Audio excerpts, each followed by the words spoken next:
Switzerland has almost everything that should make a country economically, well, difficult.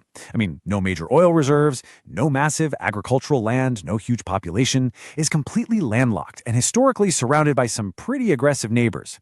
And yet, this tiny mountain nation consistently ranks among the absolute richest countries on Earth.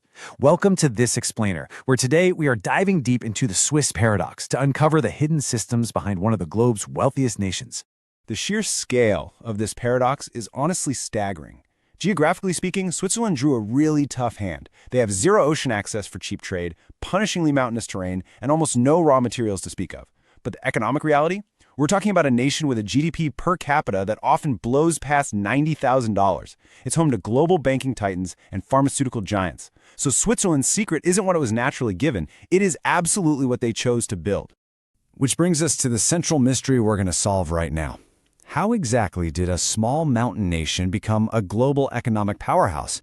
What did Switzerland build that turned out to be more valuable than gold or oil or any natural resource?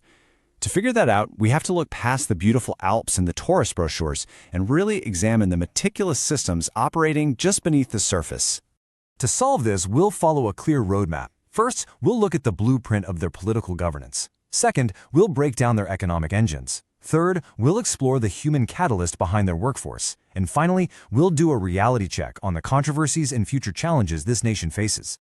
All right, let's jump into Section 1, the blueprint, neutrality and governance. Look, before you can build immense wealth, you need a truly stable foundation. While the rest of Europe was historically tearing itself apart, Switzerland engineered unparalleled political stability. By committing to armed neutrality way back in the Napoleonic era and holding that line straight through the devastation of both world wars, Switzerland managed to avoid the crippling economic resets that all its neighbors suffered, just completely sidestepping conflict, compounded over centuries into a massive economic head start. But maintaining that stability required a very specific political engine, and for the Swiss, that's direct democracy.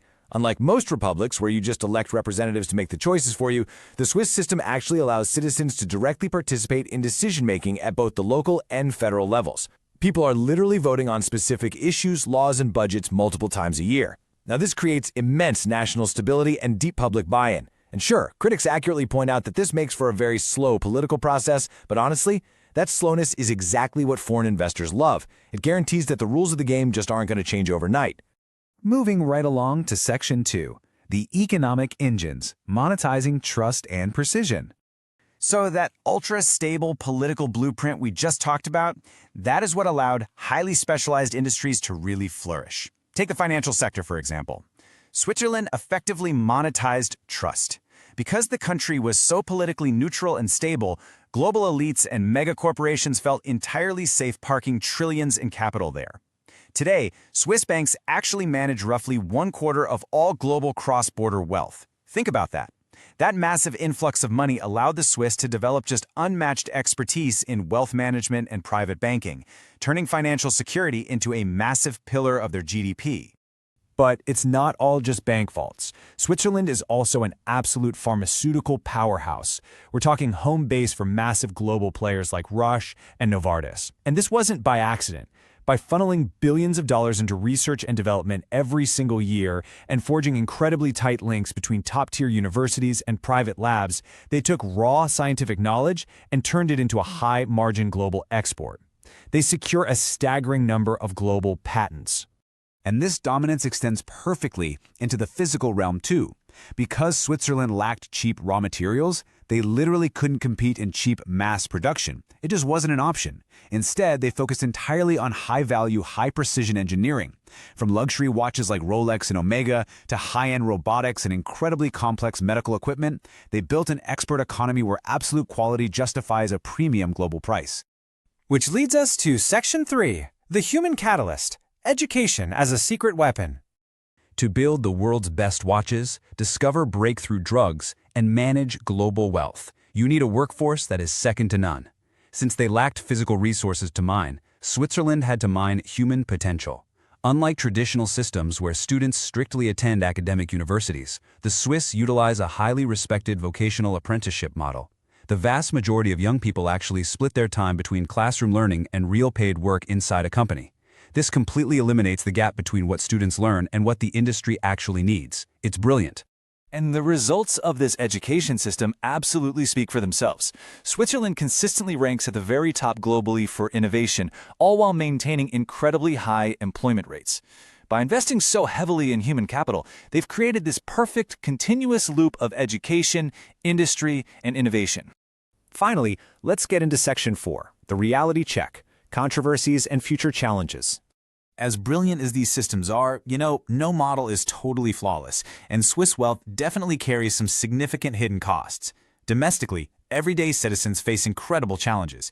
Switzerland has one of the highest costs of living on the planet. Housing affordability is a massive, massive struggle, which creates a really stark contrast between this immense national wealth and the daily financial reality for the average worker. You add in an aging population and a deep vulnerability to global market shifts, and you start to see that maintaining this wealth requires constant, stressful balancing. Internationally, their foundational industry has faced a pretty major reckoning as well. For decades, Swiss banking secrecy was heavily criticized, with widespread accusations of harboring tax evaders and shielding illicit funds. In recent years, intense international pressure, especially from the US and the European Union, basically forced Switzerland to adapt. They've had to roll back those strict secrecy laws and cooperate with global tax authorities, which has fundamentally changed how their most famous industry operates today. And honestly, the next chapter could be their most difficult one yet. Looking toward 2030 and 2050, the threats are evolving fast. How are they going to compete with the rapid global rise of artificial intelligence? How will a mountainous nation handle the real geographic impacts of climate change? With global finance regulations tightening and fierce new pharmaceutical competition emerging from Asia and North America, Switzerland has to figure out how to maintain its edge now that the rest of the world is finally catching up. Which brings us to our final takeaway. Countries are not built only from resources. They are built from decisions. Switzerland's greatest resource was never hidden underground in an oil well or a gold mine. It was built inside its people. By prioritizing trust, precision, highly specialized education, and just immense political patience, they transformed a rugged mountain landscape into a global symbol of wealth. So the question I want to leave you with today is this. If a nation with so few natural advantages can engineer this level of prosperity, what could other nations achieve if they invested just as heavily in their own human potential? Thank you so much for joining me for this explainer, and I will catch you in the next one. Thanks for watching World Decoded. Make sure to like and share, subscribe, and stay curious.